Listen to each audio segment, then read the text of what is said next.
teman-teman, kembali lagi dengan channel Nurul Nurfa. Nah, di sini aku akan menceritakan pengalaman aku dan menjelaskan bagaimana sih peluang kita bisa lulus di masa pandemi. Peluang besar loh teman-teman bisa lulus di masa pandemi. Oke, ikuti tip and triknya ya. Semoga bermanfaat dan jangan lupa like, comment, and subscribe. Terima kasih.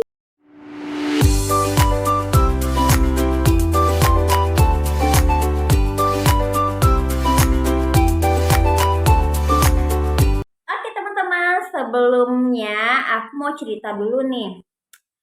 Aku alhamdulillah bisa menyelesaikan S2 dengan tepat waktu di masa pandemi corona.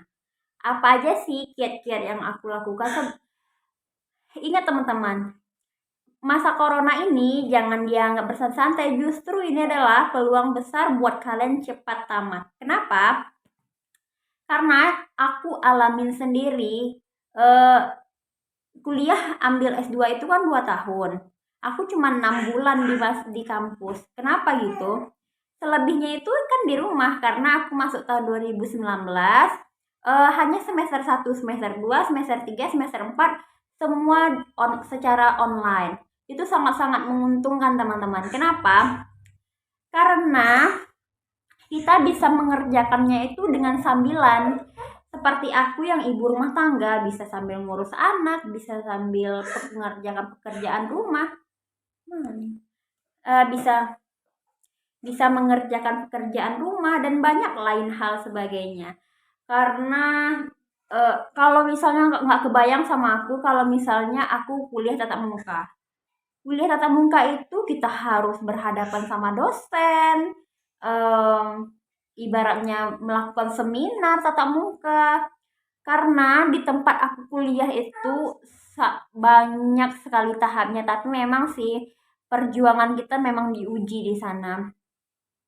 Karena yang aku lalui itu tahapnya adalah Sitkom 1, proposal, Sitkom 2, seminar, sidang, banyak banget tahapnya teman-teman. Karena kalau dipikir-pikir, kalau misalnya kita melewati tahap itu secara offline, pastinya nanti mengundang teman-teman untuk melakukan seminar, kita mengunjungi dosen untuk bimbingan itu berulang-ulang gitu. Tapi kalau di online kita hanya tatap muka melalui laptop, bisa ibaratnya grogi kita tuh berkurang. Kalau misal kita bertatap muka secara langsung, pasti dijamin grogi. Dan kebayang nggak kalau misalnya sidang kita berada di depan forum, terus ditonton sama beberapa dosen, ditonton oleh banyaknya mahasiswa. Kebayang nggak itu kayak mana? Kalau aku nggak kebayang karena memang mental kita diuji di sana. Maaf ya teman-teman, ada suara baby karena baby aku menjerit. Jadi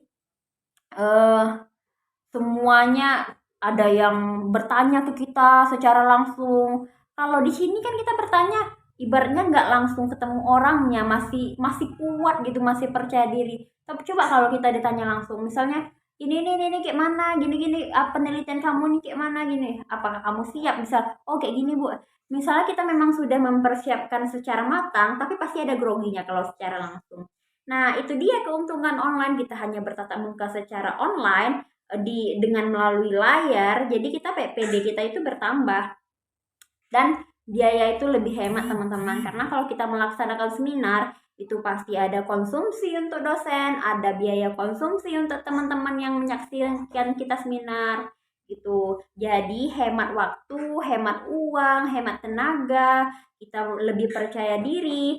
Terus selanjutnya kalau misalnya kita dalam melakukan penelitian, ini untung banget teman-teman, karena kalau misalnya di masa tidak pandemi atau di masa normal, kita bisa melakukan penelitian ke lapangan, harus terjun lapangan dan itu butuh biaya, butuh waktu. Dan kalau ini kita hanya tapi syaratnya teman-teman, hindari menggunakan data yang observasi atau terjun ke lapangan karena itu juga akan menghambat penelitian kita. Jadi gunakanlah data sekunder yang bisa kalian ambil dari sumber-sumber terpercaya, dari internet yang memang ada terpercaya, dari misalnya dari buku-buku Wikipedia yang terpercaya, bisa bukunya di-download dari internet. Sehingga kalian bisa mengumpulkan sumber-sumber yang terpercaya itu, kalian bisa rangkum dan kalian bisa mengerjakannya secara maksimal di rumah. Terus rajin-rajin membaca, tapi kuncinya kalau misalnya namanya kita di rumah ya banyak godaan, misalnya ada nonton TV, nonton misalnya jalan-jalan sama teman-teman, pokoknya banyak godaan. Dan kuncinya kalian itu harus fokus, sebenarnya dibilang fokus enggak, kalian harus misalkan waktu setidaknya 1 jam aja sehari untuk mengerjakan skripsi atau tesis kalian. Kebetulan aku di sini tesis dan waktu itu aku menyediakan waktu 1 jam aja sehari buat menyelesaikan tesis kalian. 1 jam itu bayangkan kalian bisa baca berapa banyak baca di jurnal, buka-buka internet, berapa kosakata yang bisa kalian ketik untuk menambah tesis kalian itu. Jadi kita juga kuncinya harus rajin. Dan bayangkan nggak kalau misalnya kan di persyaratan aku waktu menyelesaikan S2 itu adalah harus proceeding harus kayak presentasi internasional, harus ada internasionalisasinya.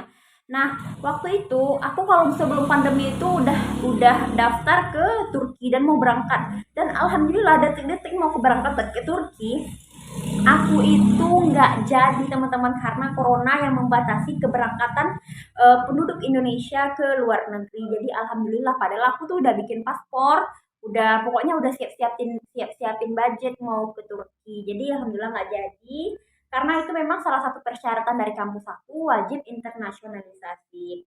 Tapi alhamdulillah sangat luar biasa, bersyukur banyak kali syukurnya nggak jadi berangkat ke Turki. Itu hemat biaya, hemat waktu, dan cepat tamat teman-teman. Biasanya kita ke Turki, bayangkan aku nggak kebayang, nggak terlalu lancar bahasa Inggris, terus kita pergi ke Turki untuk presentasi, apa nggak dilempar gitu sama kertas teman-teman gitu ya. Jadi kayaknya ada sih positifnya, ada negatifnya, tapi kita di sini ambil yang positifnya. Sehingga dengan positif tersebut mulai nih kita bolak pikiran kita nih, oh iya alhamdulillah gitu ya. Jadi mulailah muncul yang internasionalisasinya tuh secara online. Nah, disitulah kita ikut. Dan ketika kita sudah memenuhi syarat-syarat di kampus, kita pilih dulu syarat apa yang tersulit. Nah, kebetulan aku di sini adalah persyaratan internasionalisasi yang paling sulit. Itu dulu kita kejar. Setelah itu kita menjelang jurnal kita dipublikasi, kita melaksanakan jurnal itu kan misalnya kayak aku kemarin tuh di bagian manajemen. Jadi laksanakan dulu jurnal presentasi internasional kalian, kerjakan dengan matang dan syaratnya itu harus berhubungan sama tesis atau tugas akhir kalian. Jangan meraba ke sana ke sini karena ketika kita sudah melaksanakan yang internasionalisasi tersebut, otomatis nanti ada kaitannya sama tugas akhir kalian. Jadi misalnya tugas akhir kita juga lagi jalan, kita kayak aku kemarin ngambil proceeding internasional jalan. Jadi proceeding internasional selesai, tesis kita menjelang itu selesai juga. Jadi sejalan ketika sudah waktunya sampai, kita tinggal melaksanakan sidang teman-teman. Karena semua syarat itu sudah terpenuhi.